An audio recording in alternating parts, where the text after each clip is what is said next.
Welcome everyone to MATHurdays. Math's so fun, we do it on Saturdays. Glad to have you here today. My name is Teresa Wells. I am author of Teaching Math at a Distance, coming out in just a couple of days, and also an assistant professor at George Mason University. I've been teaching online now for a decade. This is my comfort zone. I had 10 years to slowly dip my toe into the water as opposed to cannonballing into the deep end. So I hope to share a couple tips that I've learned over the last decade that can support you implementing math in the classroom. Before we begin, let's make sure that you have access to the slides for today.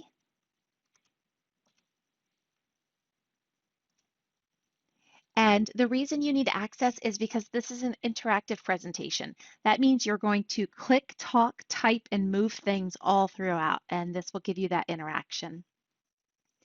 Today's math routine is open middle, and the rich task is packages. Both of these are math routines and tasks that have been published in other places.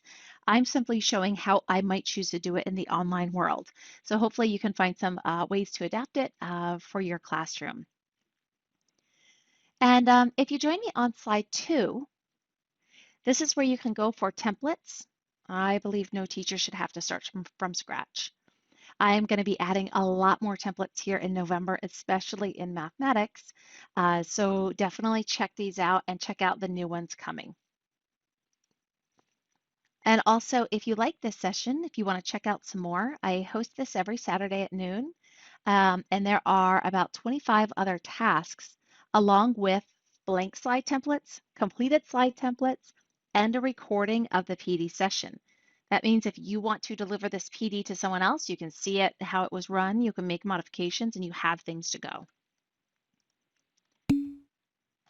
Alrighty, let's see, what are people doing? I have slides 3, 4, and 5 are all about successes and celebrations. What's going on in your lives? What will you share with us today? They can be personal lives, math related, school related, in my case, Girl Scout related. I'm a Daisy and Brownie troop leader. And my celebration is that the girls are working so hard with the tech platforms that now we're doing other things. We're planting seeds, we're doing watercolors, and the tech isn't getting in the way. It's just there to support us. And the girls are getting better than even me, so it's really cool.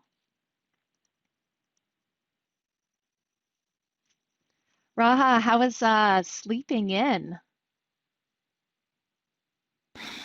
Hi, Teresa. Good morning. I wouldn't call it sleeping in, more like I came home. I've been going into the building because it helps me stay focused and use my volume a little bit louder with the kids so they can hear me. I came home last night, well, at like 4, and then at 7 p.m. I was gone. I was totally gone. And then I woke up at midnight and I was awake because I was like, oh, I took a nap. But then I went back to sleep again. So I feel rejuvenated. Thank you for asking. Yeah, it's really important for us when we're working with children to make sure that we can fill our own buckets, and those basic needs like sleep are I can't definitely one hear of you, them. Teresa. I think your mic's off. You were right. Thank you. Um, yes, I was just mentioning how important it is for especially teachers to be able to take care of ourselves, fill our buckets, so that then we have that much more to give to our kiddos when we're teaching. So nice job. Who made the pumpkins that the kids could decorate? Um, if you are willing to share the link also and you want to plug it down there, I know something that's I would love to do with my Girl Scouts, but I'm sure other people would be interested. Who was this and how did it go? Hi, Teresa. This is Sally. I had found a template online and then I modified it. And I found even with the template, my students actually liked drawing freehand. Literally, we just had some slides that had a pumpkin background and I played around with inserting shapes. That one that I posted, there was a cat pumpkin. And you can't see in the speech bubble, the cat pumpkin is saying meow, meow. So anyway, we just had a lot of fun. It wasn't really highly academic, but the kids did write about their pumpkin, so we got a little bit of academics in.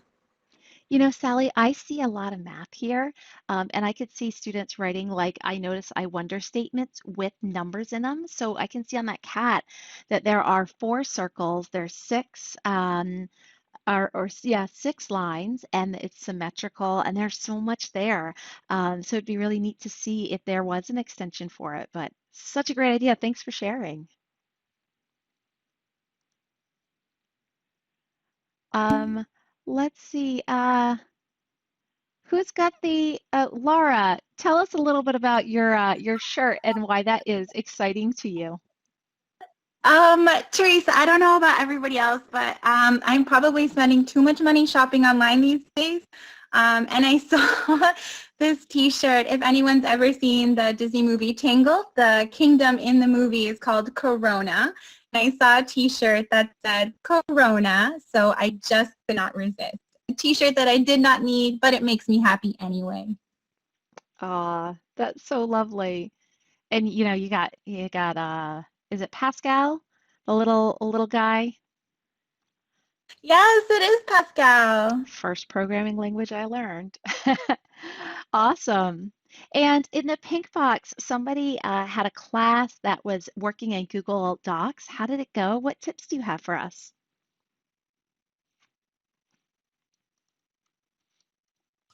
Sorry, did you say what tips I have? Oh yeah, just tell us how did it Uh, go and what tips you might oh, have. it went. Yeah, I don't have any tips. I don't think. But we've used editable Google Slides the whole year because I went to your PDs in the spring, so those were super helpful. So I thought, all right, well, if we do it with slides, obviously we can do it with anything that everyone can get on.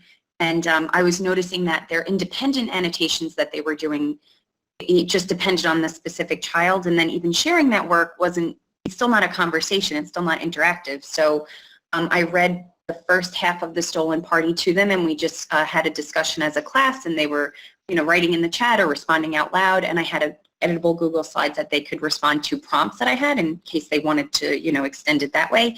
And then the second half, or the first half, sorry, the next day I popped up just that part, and then they went through again in their second rereading, highlighting, bolding interesting parts, and writing comments about things they wanted to discuss. So when we were having our discussion, it wasn't me coming up with the questions, really. It was them saying they wanted to talk more deeply about one part. And at the end of the lesson, you never know with those kinds of things. Sometimes you feel like you have to be a dancing monkey all the time. And if it's not, the most interesting, entertaining, newest thing, then maybe they won't care. And they loved it. Like, every child in my class changed their status to green to say they enjoyed the lesson, and it was just really fulfilling, which hasn't happened too much this year. That is so nice to hear. And one of the things that I've noticed in my experience is that kids like interaction. And so when you're using, the Google Docs, it gives them the chance to voice themselves, and that is so nice. All right, folks, let's jump right in. We're going to start off with our math routine on slide 6. This comes from Robert Kemplinski. He's the creator. Dan Schuster has adapted everything to Google Slides. So if you're looking for a Google Slides version, there are 3 links on slide 6 for you to investigate some more. And the protocol that I'm going to implement is on slide 7. I like to be very transparent about my teacher moves. Many of these things are done in the face-to-face class, and this is how I'm going to optimize the advantages of the technology in the online. So first here, you're going to move it, which means you're going to move numbers to make the statement true. Here's an online part. We're going to generalize it. So if you ever hear things like, hey, you have to double, you have to do this, you can't use this, as soon as that thought comes to your mind, type it right here in the chat box, and we're going to have these like ideas rolling through as you're trying things out. If you find one that works, for example, slide 8, you're going to leave the numbers there, move your star over, give yourself credit by putting your name in the star, and you'll make a duplicate slide and keep trying for more and more solutions. That way we can see lots of completed ones. And then at the end, we're going to share it over the microphone. So without further ado, go ahead, grab a slide. You can put your name in a star already. That's how you can show that you're reserving that slide for you. And play around. Move those numbers in to make this statement true. Using the digits 0 through 9 at most once each time, fill the boxes so that the one rectangle is a scaled drawing of the other.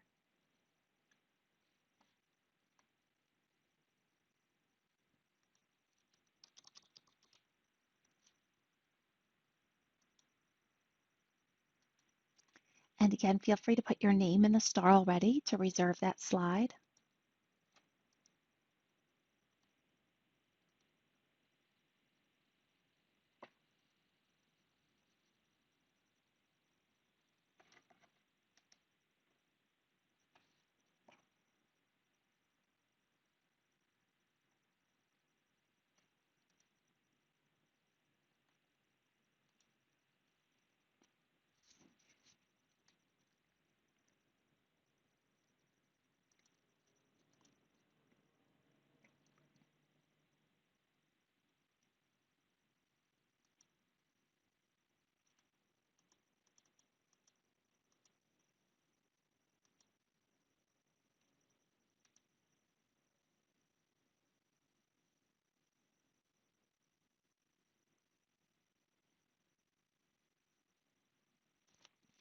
Hello and welcome. If you're just joining us, here's the link to our slides, and we're trying out the open middle problem. You can find a space on slide 28. There is room for you.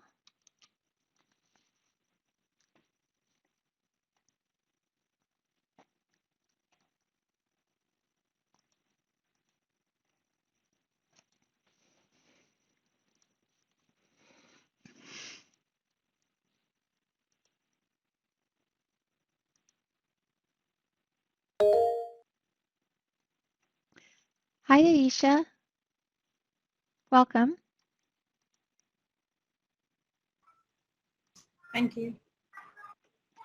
If you want to head down to slide 28 or 29, nobody's on those.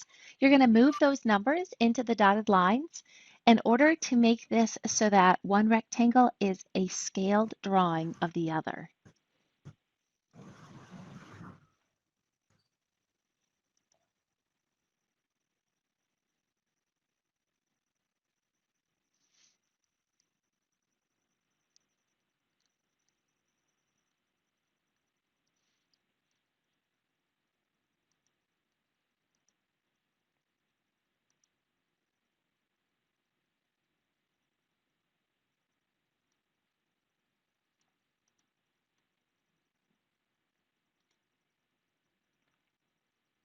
And keep trying. This is all about trying something, going back, trying again.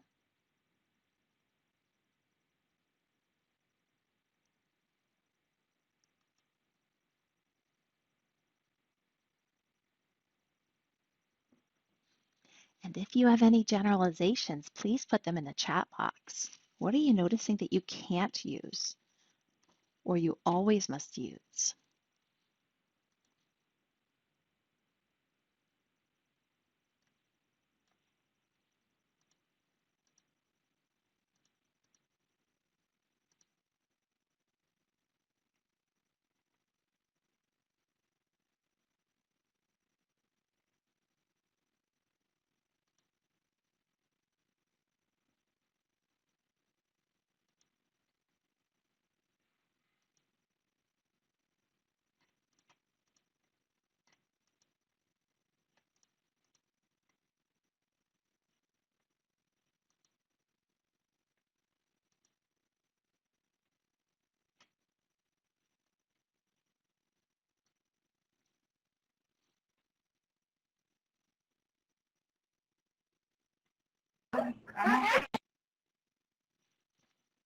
Hello and welcome. If you're just joining us, the link for our slides are in the chat box.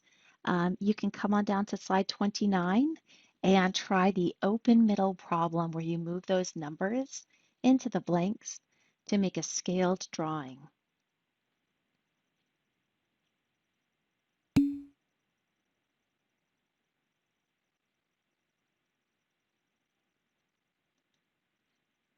And at this point, I'm going to ask a couple of us to share, and we're going to start off with Rachel's comment that just came in the chat box. Rachel's work is on slide 12 if you want to join us. I've also got it displayed in Collaborate.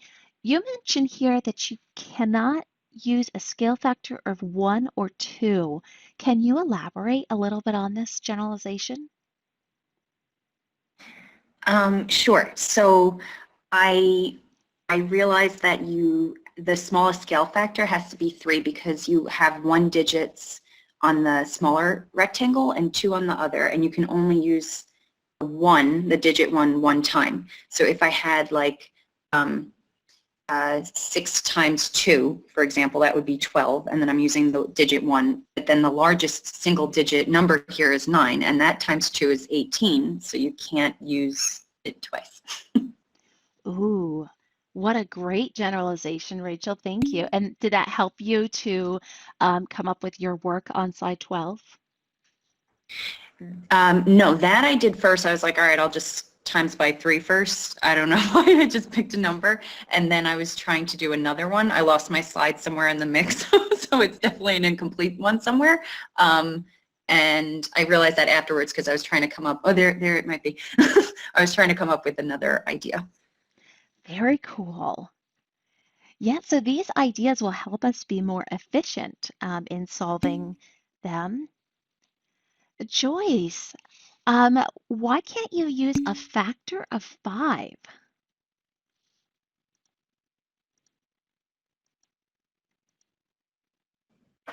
I believe because the repetition of the pattern are ending 0505.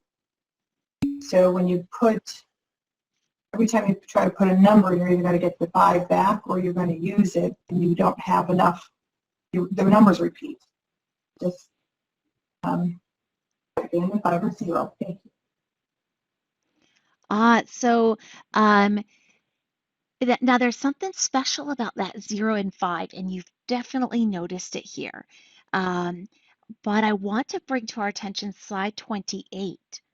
And Laura also brings this up. So Joyce and Laura or anyone else, can you make sense of why 28 works, but what is still weird about 0 and 5?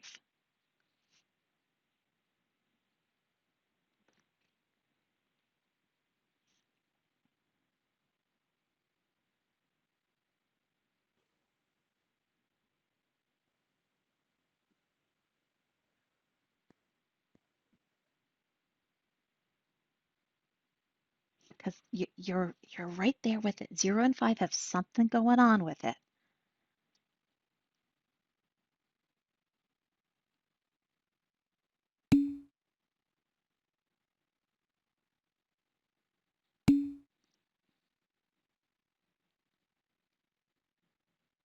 So let's try out a couple things to see what changes. I'm going to take this 4. Lydia, I'm going to make a duplicate copy just so you don't lose your original work. It's below it.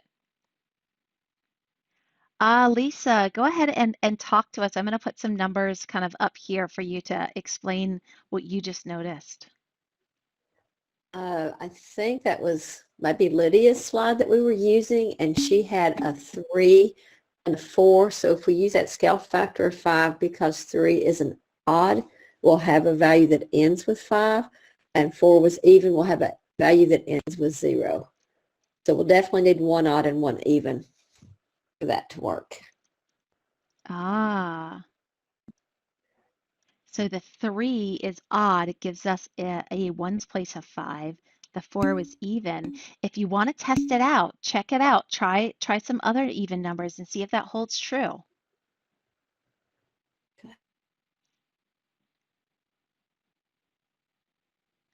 All right, folks, so this is just a brief example of how we can use open middle as a warm-up. I stayed within my time limit that I wanted to do there, but also we had some really rich generalizations here about the 5 and the 0.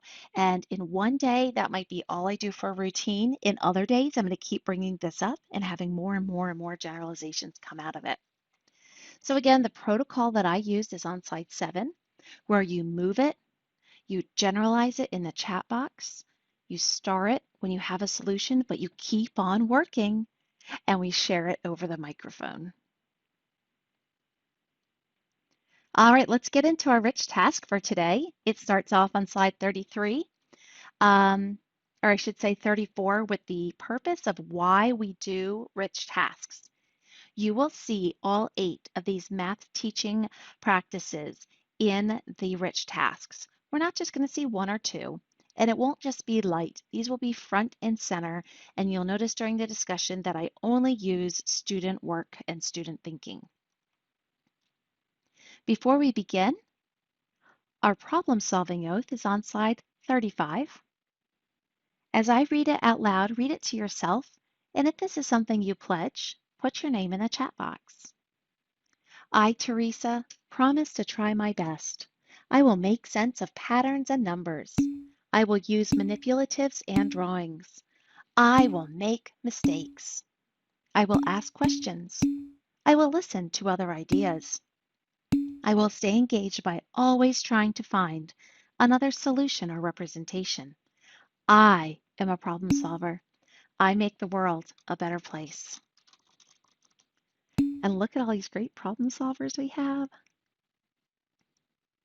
Our task is on slide 36, and it comes out of this lovely book called Rich and Engaging Math Tasks. It is slightly modified, but it is adapted from this. It uses even the same length, width, and height. And it says that the USPS offers a discount mailing rate for standard size boxes. A company is trying to decide if 3 products fit into the standard size box without wasting too much space.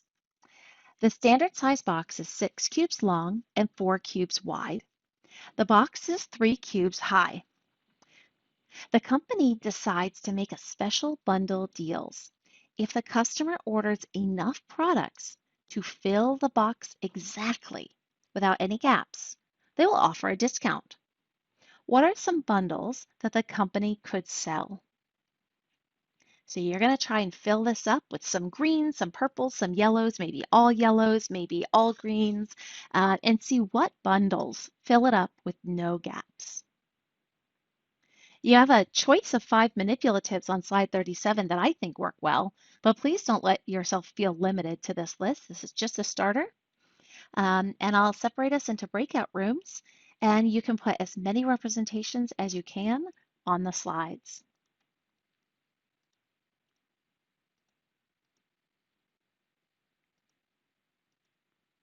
All right, folks, I'm going to start our breakout rooms now. You're automatically going to be placed there. So turn on your microphone at this point and say hello to your new buddies. Here we go.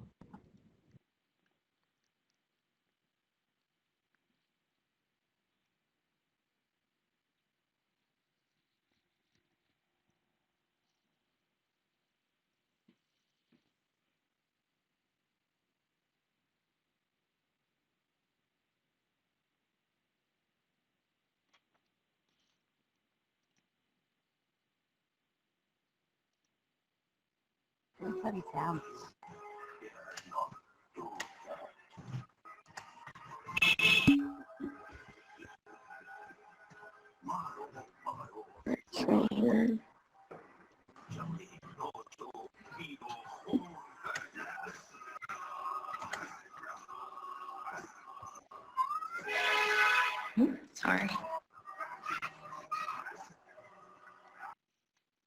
We're supposed to be doing right now. Yeah. Right. Me too. I was just leaving tutoring someone, and I was looking, but I couldn't hear it. And then I realized that my phone volume was off. So that's terrible. So that's okay. We're on slide 3, and I can share the screen. That way you don't have to go back and forth since we're having. Okay, thank you. Yeah, just like that. Okay, thank you. So I think I'm just gonna write our names down quickly.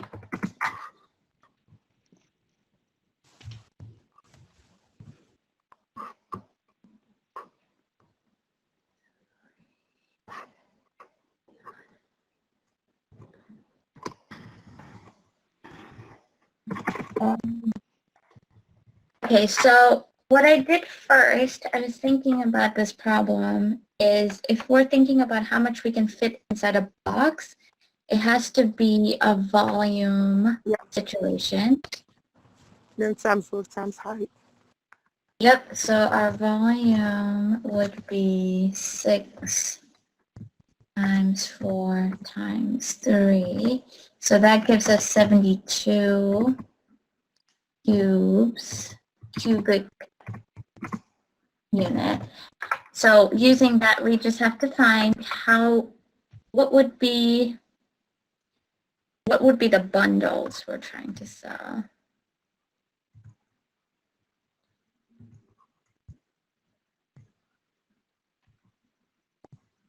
One is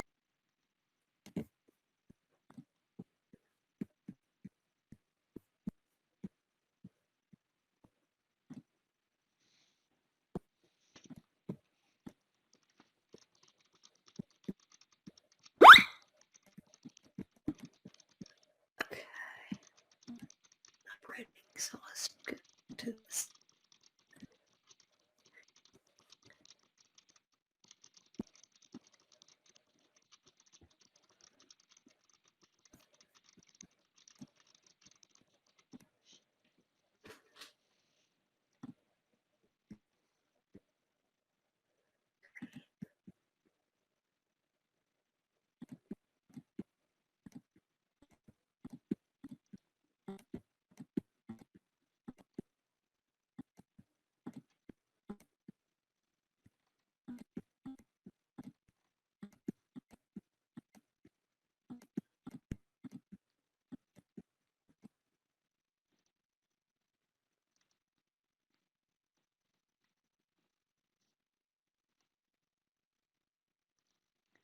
Hi there, welcome.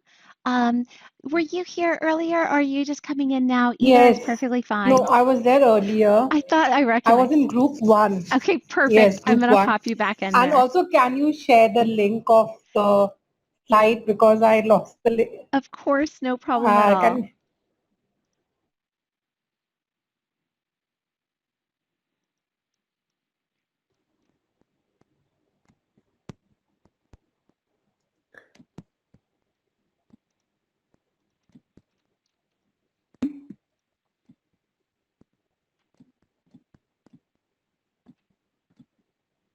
Hi there, room one. What kinds of things are you all working on? I'm marking with the isometric drawing thing from Oh, the, cool. I'm liking it, and I wish I had my blocks, and if I had my isometric dot paper, I would be drawing by hand. Teresa, we noticed this morning at the beginning, your mic was coming in and out a lot. Paulette and I both heard that. But it Oh, sounds fine right now. thanks for letting me know. I was trying a little bit of streaming upload while the beginning started, just to kind of build a little community there. But I think the rest of my family was also streaming, probably Oh, Halloween movies. So I'll keep oh, an eye that's on that. good. Thank you so much for the feedback. Oh, I didn't want that one. Teresa, I am on these blocks. Is there a way, do you know how to, if you put one on that you don't want, is there a way to remove it? Because I made a mistake here. Yes, there's a little eraser button, and if you click that, you can tap the one you want to remove. Okay, thank you. Yeah, of course. Oh, yes, great. Perfect. That was great. Okay. Let's.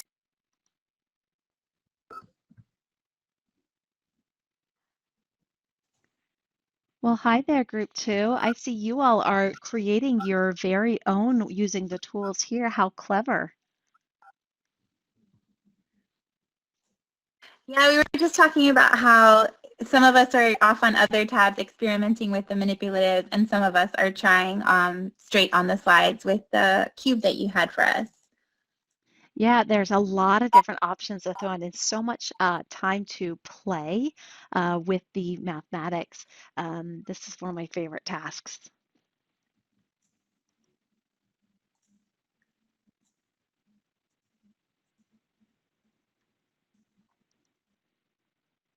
I know we need to get 72, but that's a very specific shape, so we have to fit them lengthwise and sideways and different ways.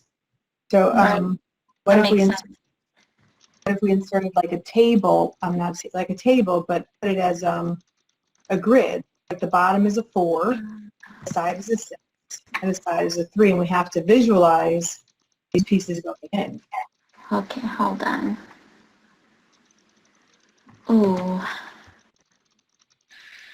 I don't know how to show that here. And I want to use the cube stacker, but I haven't figured. Oh, I think I have to. Yeah, the cube stacker wants to install on my computer. I'm not so sure about that. Oh, gotcha. Okay, this might be tricky for me to figure out today for cube stacker. I'm going to try a different manipulator. Maybe the net. Oh, geometric drawing too.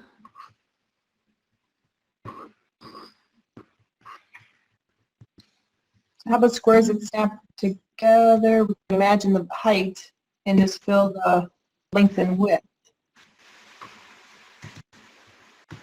Joyce, tell me a little more about your strategy there. You're saying you're imagining the height and filling the length and width? Mhm. If I imagine the height of I forgot this now. If I fit my height to be, if I leave the height to be 4, and then imagine a 6x3 and fill that, and I picked 4 because it's an even number, and I think we'd be able to imagine that easier than the 6 or the 3. And I'm also noticing you're flexible with deciding on which one is going to be the height. So you're kind of thinking of the box in different dimensions.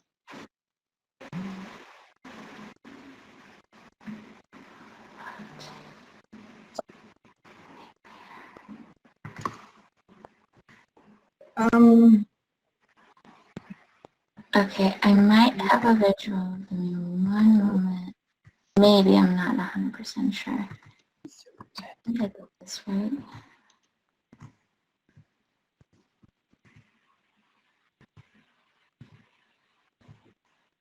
I have a visual. Okay. Sorry.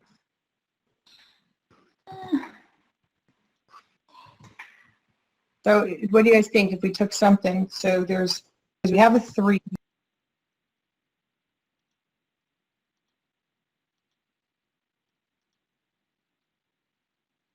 Hi, Aisha. I'm going to put you back in group 4.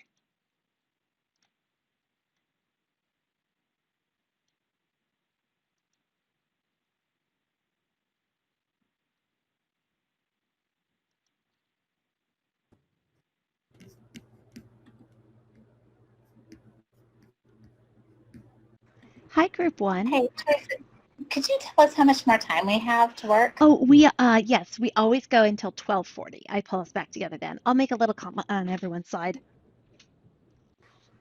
Thank you. I always forget. Yeah, no problem, especially if we have new people here.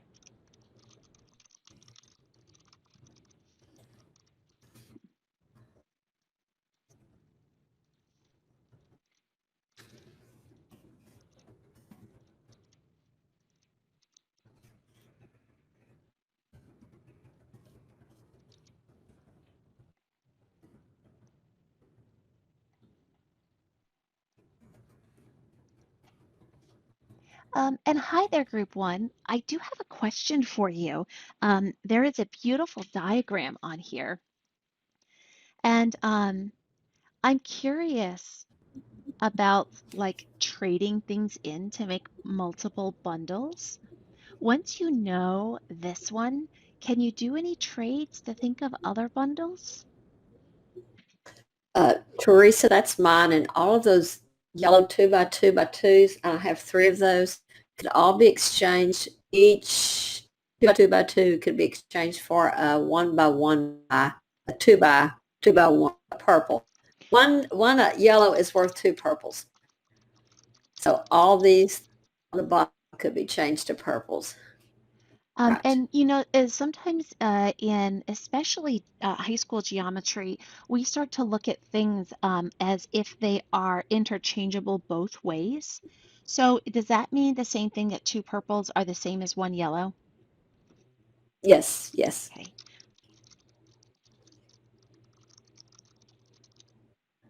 cool. You can feel And then free we to. could go, Oh, what was that? like we could do like one, two, three. Three purples would be worth one, two, three, four greens, I think. I think it's four greens. Oh, you all are on a roll. I'm going to leave your room to let you all think about that one some more.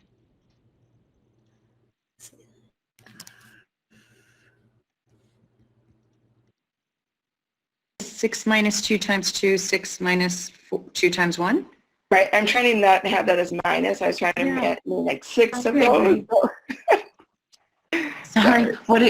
No, don't be sorry, but what does it say? Sorry, 6, 2 by 2? What does it mean? Yeah, I was going to try and Oh, 6, 2 by 2. Why don't you write out the word 6? 6, 2 There by you go. 2 cubes. Okay, and then I've got this. I thought I was like an okay math teacher, but I'm with my poor kids. I'm like, I don't know. What's the answer? Okay, so there's one thing that she gave us access to. I can probably, I don't know if it'll matter. Oh, gosh, okay. 2 by 2. Well, at least we got one. Good job. I'll do this yellow and then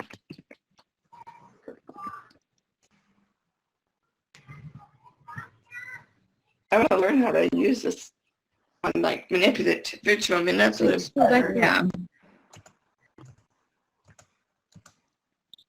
So this virtual one that I'm looking at right now, I don't even know which one it was called actually.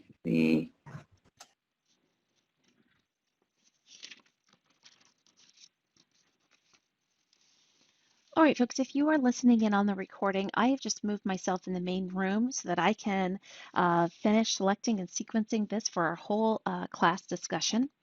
Some of the major points I want to bring out are: how is length, width, and height used to solve the problem?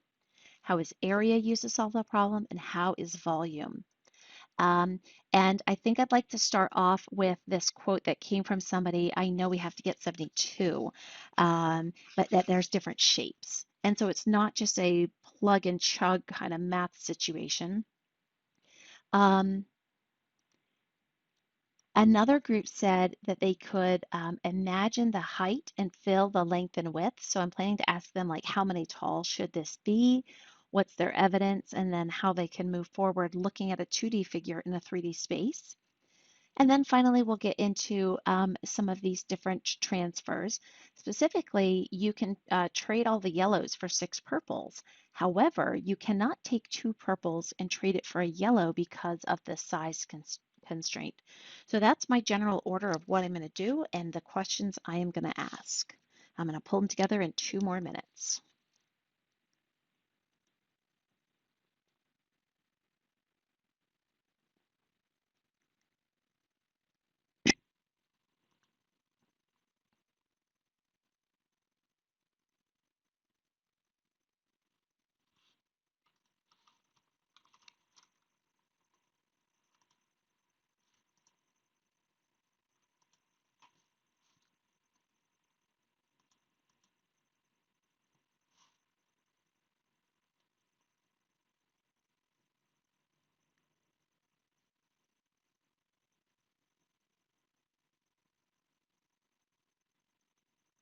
Hi, Christina.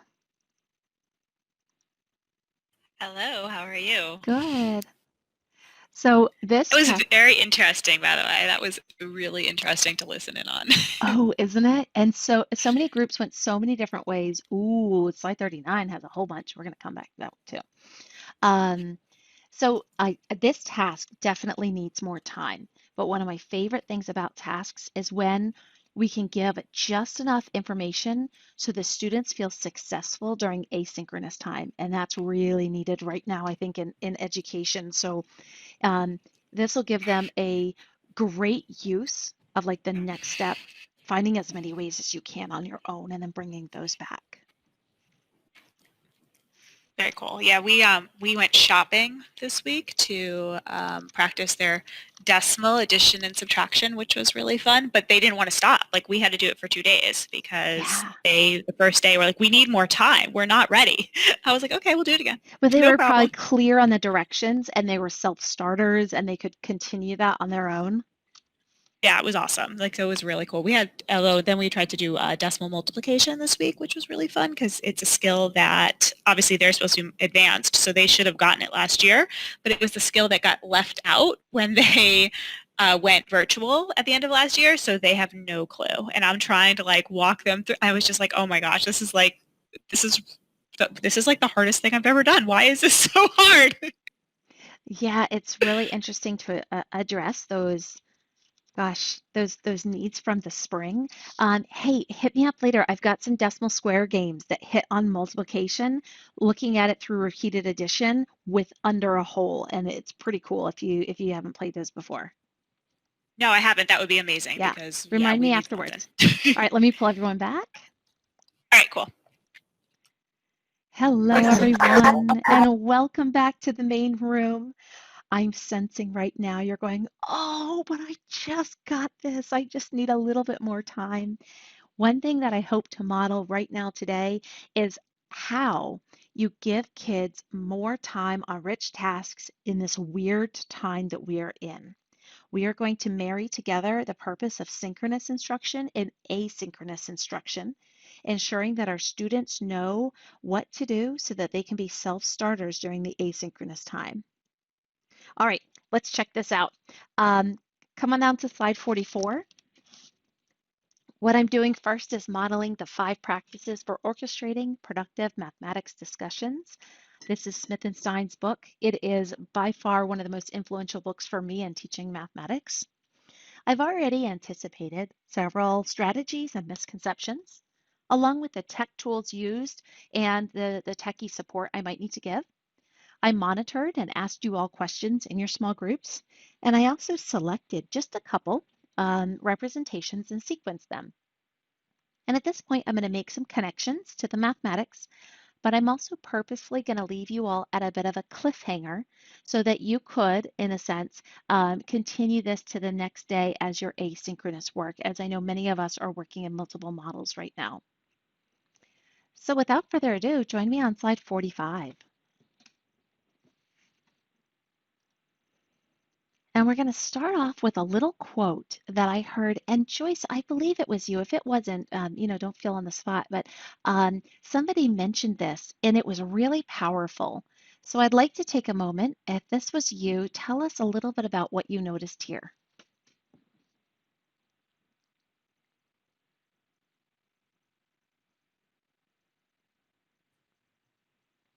That may have been me. Okay, so if we have a volume of 72, right? But our volume has to be filled in very specific ways. I can't just imagine the numbers and use multiples and pick them to make 72 any way, because the shapes are very specific and they have to fit. It's like a puzzle. It's like one of those wooden puzzles you put together. Oh, so the shapes have to fit a certain way. Yes. That's really important. And the next example I'd like to look at here is this one, which uses the same color as our products, and it fits a certain way. But then we started to talk in this group about trading.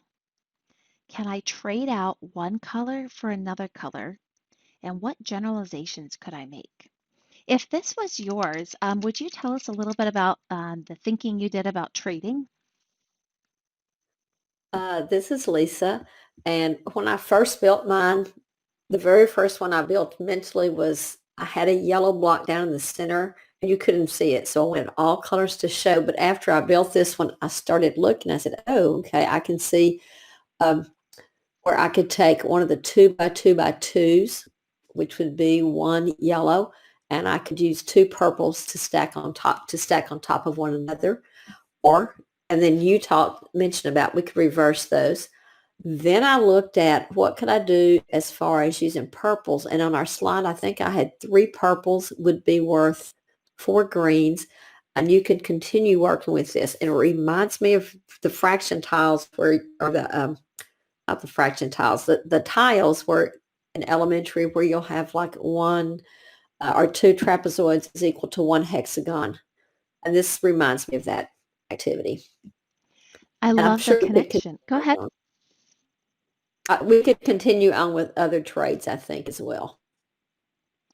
Yes. So now we're talking about different trades, but the one thing that is important, and I want to connect over to Joyce's, are what trades could we do? So, would I have any problem if for every yellow I replaced it with 2 purples? Does that work in every situation? If you think you know either yes or no, share with us in the chat box or turn on your mic. Can yellows be replaced with purples without any problems?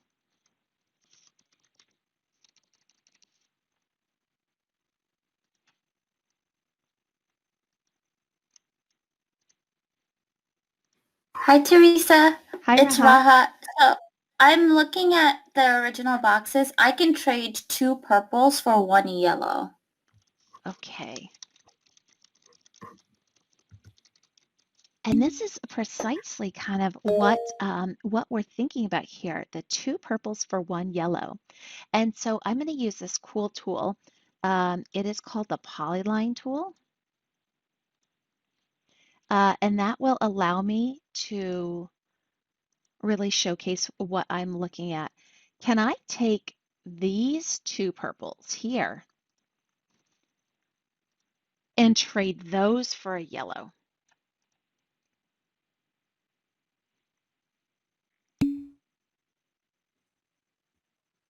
Teresa, yes. And the reason I think you would say is because they would have the same area of the base. So you're basically taking 2 layers of purple to make 1 yellow. Interesting. So we can take 2 layers of purple to make 1 layer of yellow. Lydia, can you tell us your thinking on that?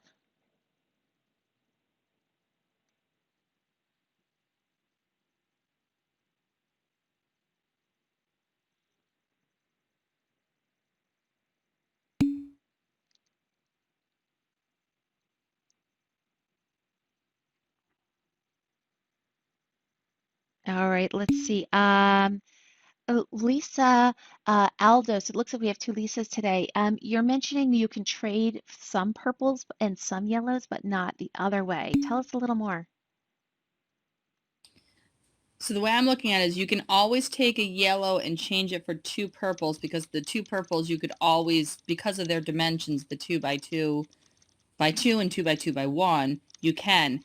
But because we are limited by the outer dimensions of this USPS box, if the 2 purples are side by side instead of stacked on top of each other, we could not just change them for a yellow.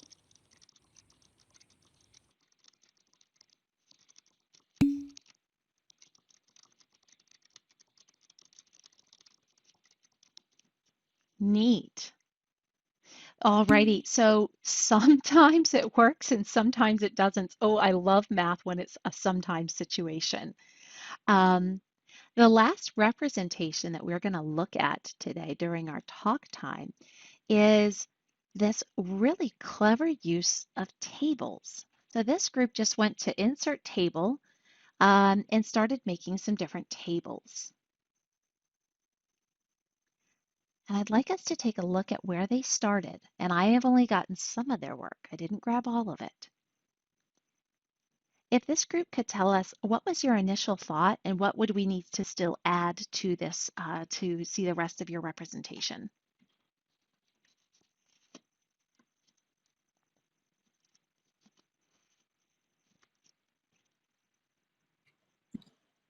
Do you want the group to talk? I kind of missed that part. Yes, please. Thanks for asking. Yeah, if the group could tell us a little bit about your initial thinking here.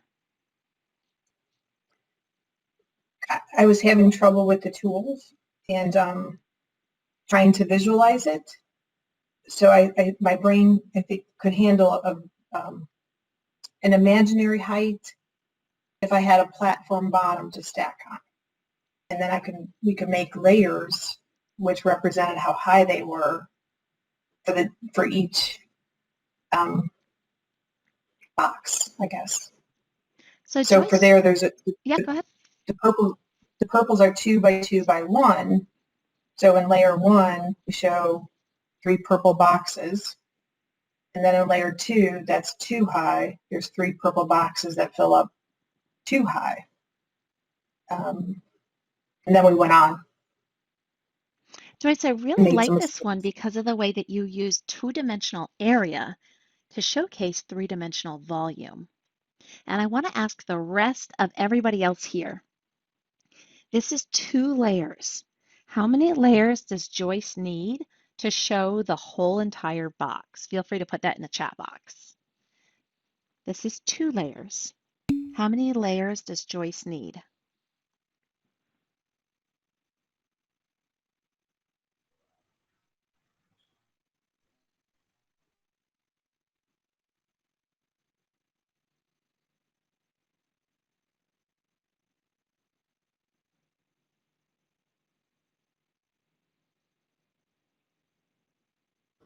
Teresa, can I ask you something? Of course you 'Cause can.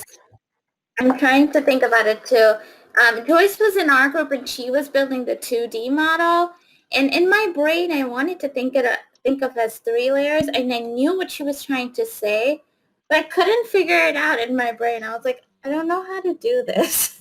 So then I had to move over and build the cube using one of the manipulatives you shared, but I honestly couldn't figure this out.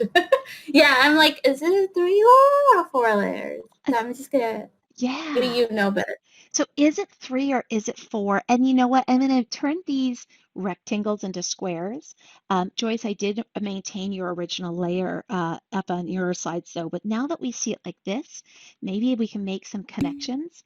Colette, why do you think it needs to be 4 layers to model the box? Hi, Teresa. When I'm looking at it, I'm seeing what I think somebody else said is you're seeing the 6, you're seeing the 3, and the other dimension that you would need to see would be 4. So that's where I'm getting the 4 from. Yes, we are seeing the 6. So that is a length. And we are seeing a width of 3, and so that's why we know we need 4 layers.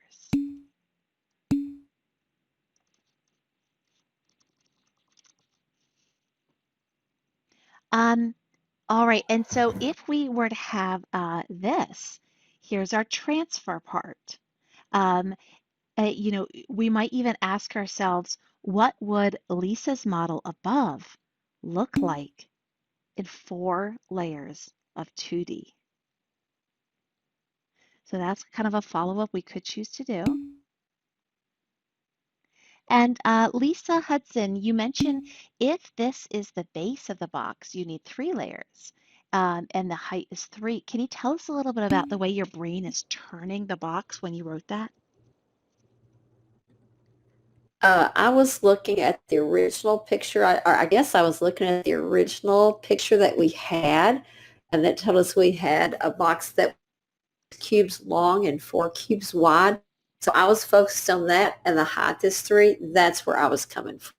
And when I looked at the pictures of the layers, I just automatically saw 4 instead of 3 units across.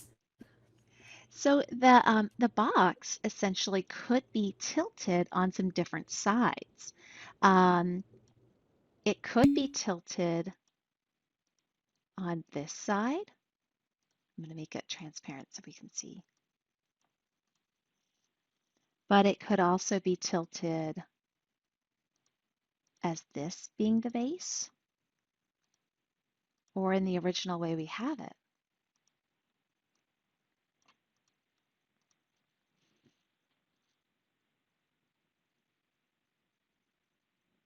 All right, I can see a lot of really great questions coming in here.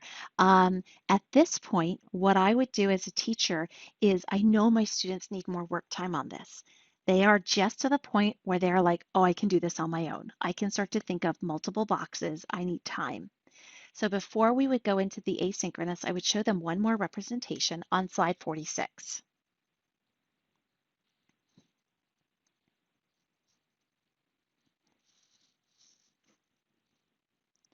On slide 46, they tried to show us 3 other ways that would work that would make 70 cubes, 72 cubes total, and they fit within the constraints. I might also ask them, what does each layer look like? And have them go off and try to come up with as many of these as they can. I could see students easily working an hour independently on this, having fun and having success. The questions I was interested in addressing to our mathematical goal are on slide 47. How's length, width, and height used to solve the problem? And we saw that multiple times, both in Joyce's explanation and in the area models. We also saw area there, and we were debating between volume being 72 or 72 with a certain variation. All right, folks, I'm going to open it up for discussion at this point because it's not usual that I only do part of it, the synchronous, and then have the asynchronous with it. Is this something you feel like your students could then be successful on their own in an asynchronous environment? What grade levels could you adapt this for? And we can pretty much have mics on or chat box open as we explore more ways of using this task.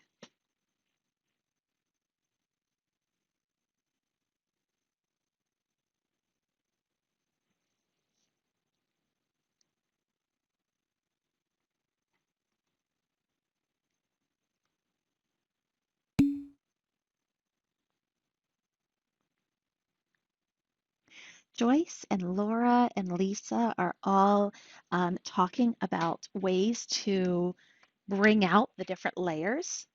And I was working on my own model in the anticipation stage, which I'll put on slide 46 for you. I had to account for when that yellow box was like invading some of the upper space. If it was in 2 sections. So we could use color.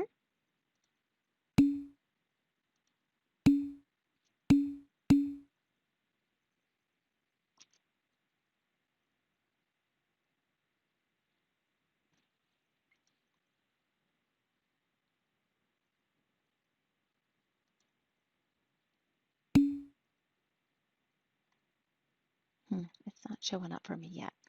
I'll bring it up here. You know what I can do? I can do the insert image from camera. So this is one example of kind of what I was thinking of doing.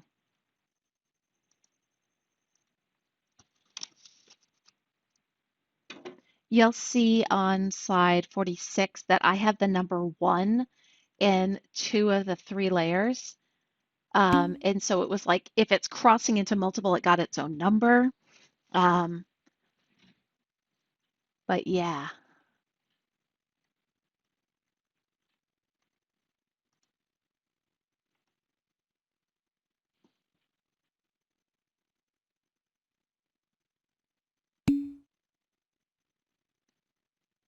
Lisa, tell us a little bit about your 7th and 8th graders. What standards are you teaching and how does this fit it? The eighth graders are a geometry class, so we do lots of volume, and the 7th graders will hit volume in the spring, so it's going to hit all of our volume standards, as well as the area, I think, too. And if we thought about it, I think we could fold this in some surfaced area explorations. The neat thing is with this NCTM one on nets to solids will also let you fold it up. And so you can, add some individual cubes in here. It doesn't let you necessarily color it, but you can add the cubes and then you can say, all right, fold it. And you can double click it and it will fold it up to see if you can do it. So this app is really powerful in seeing kind of what's inside.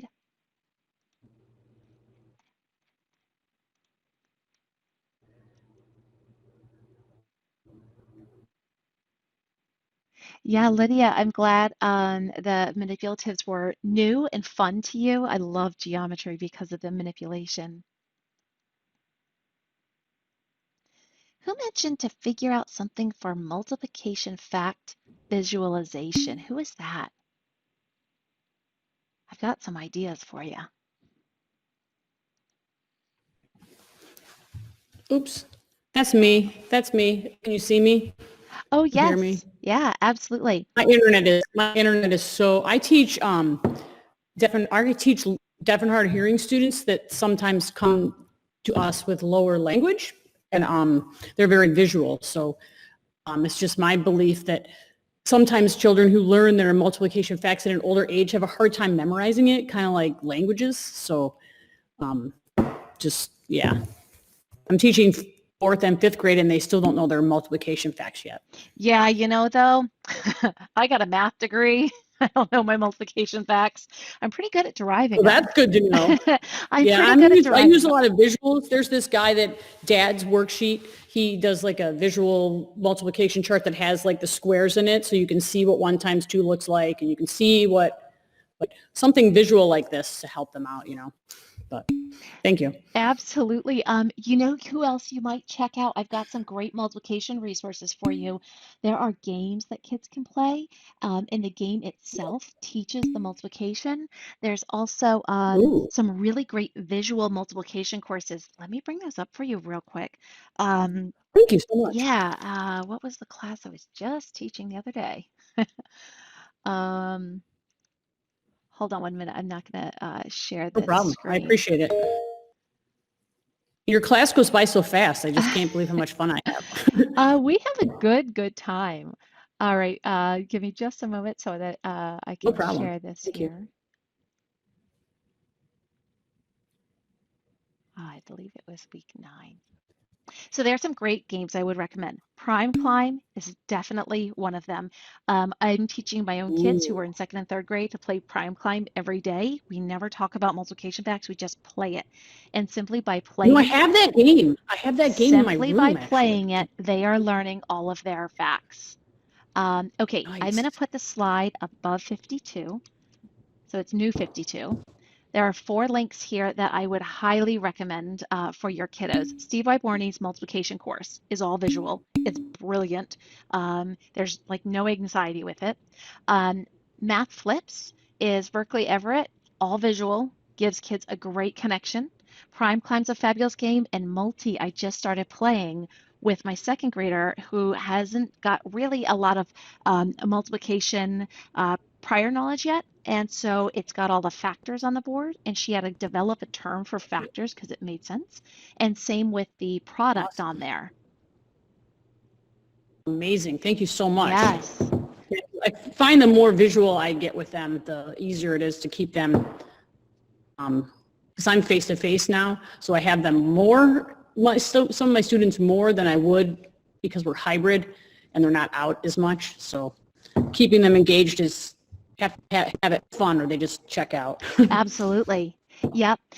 Yeah, I did. Teresa, Lynn, I did unshare my screen for a minute there. I just wanted to make sure that I wasn't putting any private information up publicly. So that was that. But you have it now. Dan Finkel, yes, that's the Thank you. creator of Prime Climb, and there's some great multiplication cards there. Awesome. Thank you so much. Uh-huh. Lisa, you mentioned that your school division decided to push off the volume standard for 5th grade.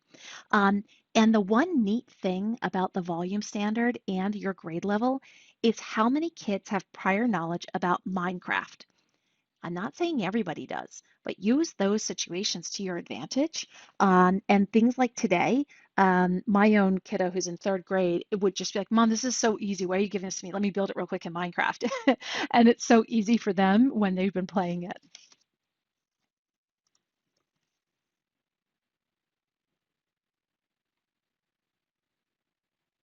Teresa, this is Colette. I don't know if you're aware of it or anybody's aware of it, but there is an education version of Minecraft. I'm too old to figure out a lot of it, but I've been working on it. Let me grab the link. That would be great. If you could That put sounds that in the amazing. virtual parking lot, I'll show you guys someone else on Twitter to follow in terms of Minecraft for education. That'd be awesome. Got to beat them. I mean, join them, not beat them with the internet stuff. All right. I'm having a mind blank. As soon as I have it, I'll put it in there.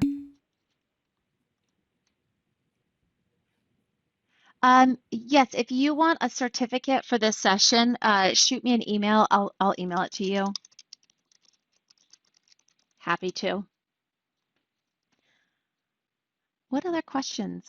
Also, if you're new to this session, I have a lot of frequently asked questions on slide 50. So if you want to know, like, how do I do this? What if my kids have an iPad? How do I lock Google Slides so things don't move around? I've answered a lot of them there in video, so check those out also.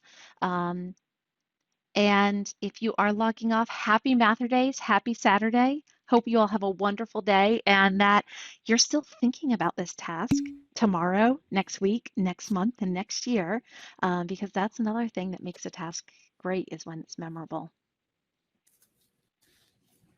Thank you so much.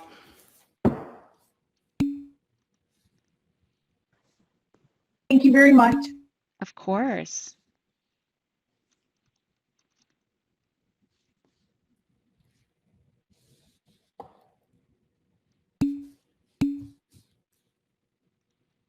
Hope to be here next week, but thank you so much. Yeah, sure thing.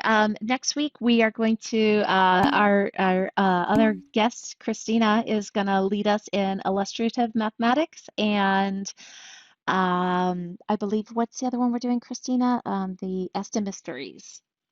Estimysteries, yep. Oh, it's going to be fun. It is going to be fun. I'm excited.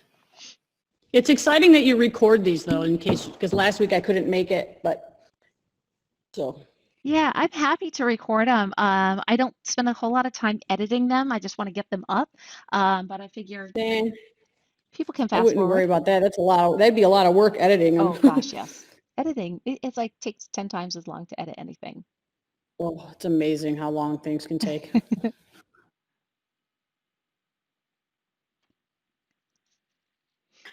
Okay, Teresa, it took me a few minutes to find it, but I got it up there. There's the link for, it's called Minecraft Education Edition. Thank you. Yeah. And there is actually a course that you can take through that link. Okay. Become familiar with it. I'm still working on it. I got the idea from some of my students last year who kept saying, well, Mrs. Bowen, we can do perimeter in Minecraft. We can do area in Minecraft. I'm going. So I'm trying to explore it. Maybe I should just let the kids show me. Probably. Yeah. And you know, sometimes just asking the kids, show me a repeatable or a growing pattern in Minecraft. So then they might want to make, you know, a house that gets bigger and it gets bigger by some scale factor. And so now you've got a growing pattern. And if one kid does it, probably more will do it, or you make it an assignment. There's a lot of symmetry within Minecraft. Area and perimeter are in here as well as volume. Yeah. I love that idea, Teresa. I've just tell them, hey, create me a pattern. Yeah, do the planning for me. I'm going to give you the important mathematics topic, and I need to stop doing the math because y'all are the learners. So you do it and bring it back. And the best part is when we give kids these assignments, it's like you've got 25 warm-ups for the rest of the month ready to go because you can pick each kiddo's one that they did, and that's your warm-up. And you know, there's so much pride they get when they are the creators of it. Oh yeah. Oh yeah, most definitely. I love that idea. That's great. Yeah, I've been doing Jamboard a little bit and making stuff so the kids can all be adding their stuff at the same time, and they like that too. Wonderful. Kind of like a Google slide, but there's stickies they can add, and it's just really neat. Awesome. All right, folks, we'll have a wonderful weekend. Let me see if there's any other. Yes. Thank you. You too also. Bye-bye. Yep. Bye. Joyce, Minecraft does do tessellations. My son does this coding thing. I gotta ask him to show me. But you would do like slash something where you get the coordinates and then it basically stamps that coordinate again and again in all these other places. So it copies and pastes it in. Gosh, I'm gonna have him come and teach us a lesson on it. Sean, I am Have a great day. presenting at the NCTM virtual conference. So definitely check that out. Dr. Wells, can I ask you Of something course. before I let you go? Sorry. So like I cannot figure out the problem that we had today, like this problem solving. I don't know if it's like I obviously don't have very strong visual spatial skills and all that, but do you think it's okay for my kids, like if I say, so this is what I did in a course this weekend and I couldn't figure it out, I need you to figure it out and explain it to me. Like, is that okay to do, or are you like, no, you can figure this out? And By the way, I couldn't figure it out either. I was just sitting there feeling kind of dumb, so I'm glad I'm not the only one, just saying. You know, some of the things about these rich tasks are that they are incredibly rigorous. I do hope that you were able to find that access point to begin it. Maybe if you had a physical handheld one, that can be a little bit easier. But here's what I'm hearing about, you know, is it okay to tell this to my kids? What I'm hearing is you are very comfortable and flexible in teaching your students what productive struggle is. That I am still working on this and I would love to work on it together.